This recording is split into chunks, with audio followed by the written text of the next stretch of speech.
Good morning students. இந்த வாரம் நாம அனிமல் ரிலேட்டட் ஆசனாஸ்ல சில ஆசனங்களை பார்க்க இருக்கிறோம்.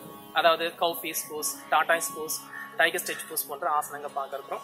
இந்த ஆசனங்கள் உங்களுடைய அடி வயிற்று பகுதிகளுக்கும் வயிற்று பகுதிகளுக்கும் நல்ல வலிமை தரக்கூடிய ஆசனங்கள் தான் அமையிருக்கு. ஆசன பயிற்சியில இந்த அனிமல் ரிலேட்டட் ஆசனாஸ் ஒவ்வொன்றும் அதனுடைய இறுதி நிலையில பார்க்கறதுக்கு அந்த விலங்கினுடைய தோற்றத்தை ஒத்திருக்கு. இந்த விஷயங்களை நம்முடைய முன்னோர்கள் கூர்ந்து கவனிச்சு அந்த விலங்குகள் அது போல ஸ்ட்ரெச் பண்ணும் பொழுதும் பெண்ட் பண்ணும் போதும் என்ன வகையான பலன்களை அவை அடைகின்றது என்று உணர்ந்து அதே போன்ற வளைவுகளை தன் உடலில் ஏற்படுத்தி அதன் மூலம் ஏற்படக்கூடிய பலன்களை உணர்ந்துதான் இந்த ஆசனங்கள்ல இவைகளை சேர்த்திருக்காங்க. அதனால இந்த பயிற்சிகளை நீங்க விடாம செஞ்சீங்கன்னா கண்டிப்பா நல்ல ஆரோக்கியத்தையும் நல்ல வலிமையும் நீங்க அடைவீங்க. இருக்கு வாங்க இந்த பயிற்சிகளை எப்படி செய்து பார்க்கலாம்.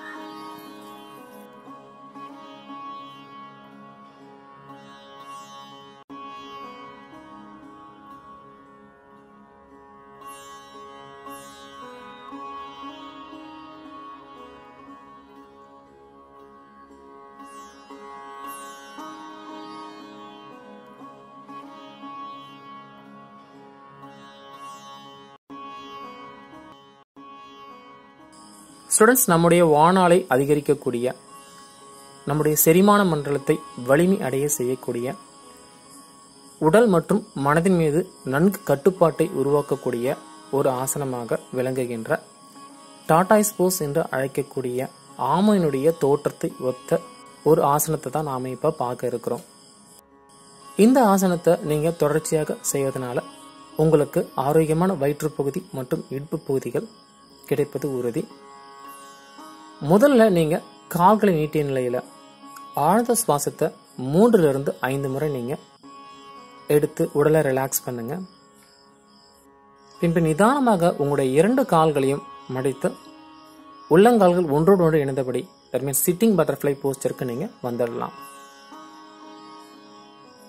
இந்த பொசிஷன் உங்களுக்கு சரியா கிடைச்சதுக்கு அப்புறமா நிதானமா உங்களுடைய வலது கைய வலது காலினுடைய இடைவெளியிலும் இடது காலினுடைய இடைவெளியிலையும் நீங்க சரியா உள்நுழைச்சு பின்பு 2 கைகளாலும் வணக்கம் வைத்தபடி 2 கால்களை சரியாக இந்த வீடியோவில் பார்த்தபடி நீங்க பற்றிட்டு உங்களுடைய ஃபோர்ஹெட் பாயிண்ட்டை உங்களுடைய டோ பாயிண்ட் மேல டச் பண்ணுங்க.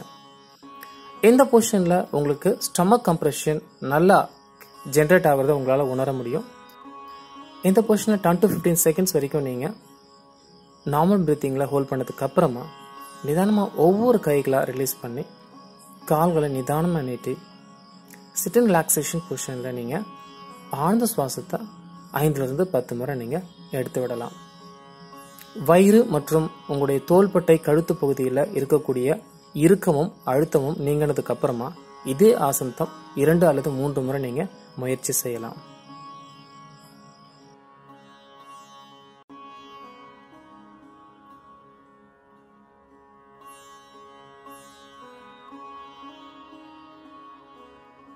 ஸ்டூடெண்ட்ஸ், நாம அடுத்ததா பார்க்க இருக்கக்கூடிய ஆசனம் டைகர் ஸ்டெச் போஸ் என்று அழைக்கக்கூடிய புலியினுடைய தோற்றத்தை ஒத்த ஒரு ஆசனத்தை நம்ம இப்ப பார்க்க இருக்கிறோம்.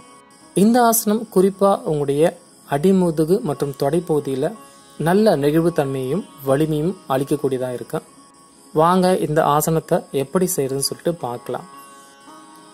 இந்த ஆசனம் வஜ்ராசன நிலையில தொடங்குறதுனால நீங்க இந்த பேஸ் பொசிஷன்ல வஜ்ராசனம் நிலைக்கு நீங்க வந்துடுங்க.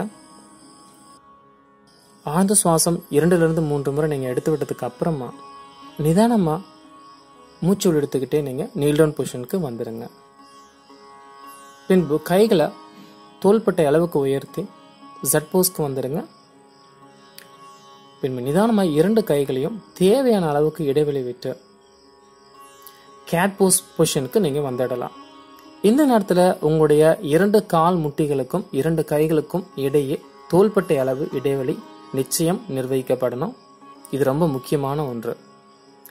இந்த பொசிஷன் உங்களுக்கு சரியா கிடைச்சதுக்கு அப்புறமா நிதானமா உங்களுடைய முதுகு பகுதியை பின்புறமா நல்லா வளைத்து அதே நேரத்துல உங்களுடைய ரைட் லெக்கை மேல ரைஸ் அப் பண்றதுக்கு ட்ரை பண்ணுங்க. ரைட் லெக்ல லேசா ஒரு பெண்ட் இருக்கலாம்.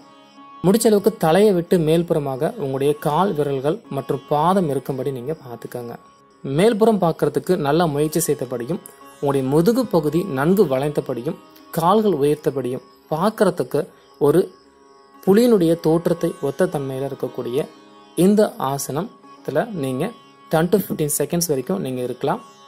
இது உங்களுடைய இடுப்பு பகுதி மற்றும் உங்களுடைய தொடை பகுதிகளுக்கு நல்ல வலிமை அளிக்கக்கூடிய ஒரு ஆசனமாக இருக்கும். இந்த ஆசனமானது ஃபோராம் மற்றும் அப்பராம் பகுதிகளை நன்கு வலிமையடைய செய்கிறது. கால்களின் முட்டிப்பகுதியையும் தொடை பகுதிகளையும் வலிமையடைய செய்கிறது. மார்பு குண்டை நன்கு விரிவடை செய்வதால் இது சுவாச மண்டலத்தையும் நன்கு தூண்டிவிடுகிறது. 10 to 15 செகண்ட்ஸ் நீங்கள் இந்த பொசிஷன் ஹோல்ட் பண்ணதுக்கு அப்புறமா நிதானமாக கால்களை மூச்சை வெளிவிட்டுட்டு கீழே இறக்கிடுங்க. இப்போ நிதானமாக மூச்சை உள்ளே எடுத்துக்கிட்டு உங்களுடைய லெஃப்ட் லெக்கை ரைஸ் பண்ணி இதனுடைய ஆப்போசிட் சைடு நீங்கள் கம்ப்ளீட் பண்ணலாம்.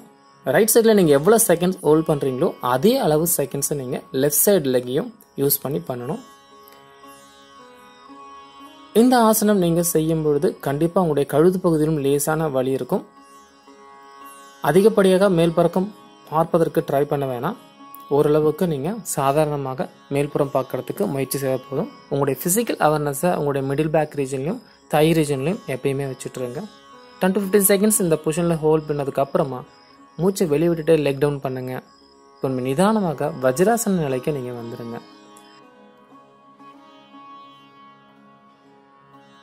ஆழ்ந்த சுவாசத்தை 5 to 10 முறை எடுத்ததுக்கு அப்புறமா நீங்கள் இதே ஆசனத்தை 2 more டைம்ஸ் நீங்கள் ப்ராக்டிஸ் பண்ணலாம். உங்களுக்கு தொடைப்பகுதியிலும் இடுப்பு பகுதியிலும் அதிகமான வலியை உணர்ந்தால் இடையிடையே ரேபிட் போஸ் என்று அழைக்கக்கூடிய சஷங்காசன பயிற்சியை நீங்கள் 1 minute வரைக்கும் எடுத்துட்டு பின்பு இந்த ஆசனத்தை கண்டினியூ பண்ணலாம்.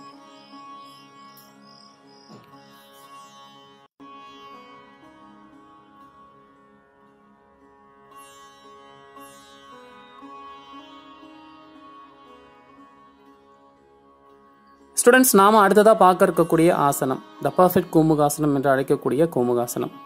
சென்ற வார பகுதியில் நம்ம பார்த்த சில கோமுகாசன பயிற்சிகள் மற்றும் அதற்கு சம்பந்தமுடைய சில உடல் தொடர்பு பயிற்சிகளை நீங்க செய்து வர பட்சத்தில் இந்த ஆசனத்தையும் நீங்க எளிமையா செய்ய முடியும். இந்த ஆசனம் செய்வ குறிப்பா உங்களுடைய தோள்பட்டையில நல்ல பிளெக்சிபிலிட்டி இருக்கணும். இந்த பிளெக்சிபிலிட்டி நீங்க ரெகுலரா செய்து வரக்கூடிய பயிற்சினால மட்டுமே அது சாத்தியமாகும். அதனால தினந்தோறும் பயிற்சி செய்யுங்க. கண்டிப்பா இந்த ஆசனத்தோட இறுதி நிலையை நீங்க சரியா அடைவீங்க. அது மட்டும் அல்லாமல் இந்த பர்ஃபெக்ட் கோமுகாசனம் உங்களுடைய லங்ஸோட ஏர் வென்டிலேஷனை நல்லா இன்க்ரீஸ் பண்றதுனால பல்வேறு சுவாச சம்பந்தப்பட்ட பிரச்சனைகளை குறைக்கிறதுல முக்கிய பங்கு வகிக்குது. வாங்க இந்த பயிற்சி எப்படி செய்யுதுன்னு சொல்லிட்டு பார்க்கலாம். நிதானமா நீங்க சுகாசன நிலையில இருந்து அர்த்த பத்மாசன நிலைக்கு நீங்க வந்துருங்க. இந்த நிலையில இருந்து நீங்க நிதானமா இந்த சிம்பிள் கோமுகாசன பொசிஷனை நீங்க கொண்டு வரலாம். அதாவது இந்த கிராஸ்ட் லெக் போஸை கொண்டு வரணும். அதாவது உங்களுடைய நீ பாயிண்ட்ஸும் உங்களுடைய தொப்புள் பகுதி அனைத்தும் ஒரே நேர்கோட்டில் வரபடி நல்ல ஒரு ஃபைன் அட்ஜஸ்ட்மெண்ட்ஸ் நீங்க கொடுக்கலாம்.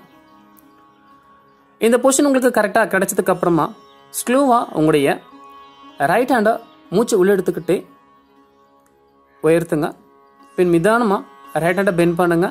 அதே நேரத்தில் உங்களுடைய லெஃப்ட் ஹேண்டை முதுகு பின்படும் கொண்டு போய் உங்களுடைய 2 கைகளுடைய விரல்களாலும் நீங்க ஹூக் பண்ணணும். இந்த ஹூக் தான் உங்களால் ஆரம்ப காலத்தில் செய்ய முடியாது. சில ப்ராப்ஸை பயன்படுத்தி நீங்க இந்த பொசிஷனை கொண்டு வர முடியும். அதை பிற்பகுதியில் நம்ம பார்க்கலாம். இந்த பர்ஃபெக்ட் பொசிஷனில் உங்களுடைய கழுத்து பகுதி, உங்களுடைய முதுகு பகுதி, அப்பர் ஆர்ம்ஸ் எல்லாமே ஒரே நேர்கோட்டில் இருக்கிறபடி நீங்க பார்த்துக்கணும். உங்களுடைய பைசப்ஸ் இயர்ஸை தொட்டபடியும் சரியா அமைச்சுக்கிட்டு கண்களை மூடி நிலையில ஆழ்ந்த சுவாசத்தை நீங்க மேற்கொள்ளணும். இந்த நேரத்தில் நீங்க மேனுவலா நல்ல டீப் பிரீத்திங் பண்ணும்போது லங்ஸோட ஏர் வென்டிலேஷன் நல்லா இன்க்ரீஸ் ஆகும். இதனால உங்களுக்கு சுவாசம் சம்பந்தப்பட்ட பிரச்சனைகள் குறையுது. இதுதான் இதனோட முக்கியமான பகுதி. இதில் நாம அப் டு 1 minute வரைக்கும் இருக்கலாம். கைகளில் அதிகப்படியான வலி ஏற்படும் போது நீங்க இந்த பயிற்சியை உடனே ரிலாக்ஸ் பொசிஷனுக்கு கொண்டு வரலாம். அதர்வைஸ் வலி இல்லாத பட்சத்தில் அப் டு 1 minute வரைக்கும் இதில் ஆழ்ந்த சுவாசம் நீங்க எடுக்க முடியும். நிதானமாக கண்களை திறந்து ரிலாக்ஸ் பொசிஷனுக்கு வந்துடுங்க. கைகளை நிதானமாக மூச்சை உள்ள எடுத்துக்கிட்டே கைகளை மேலே உயர்த்துங்க. பின்பு மூச்சை வெளியே விட்டுக்கிட்டே கைகளை கீழே இறக்கிட்டேன்.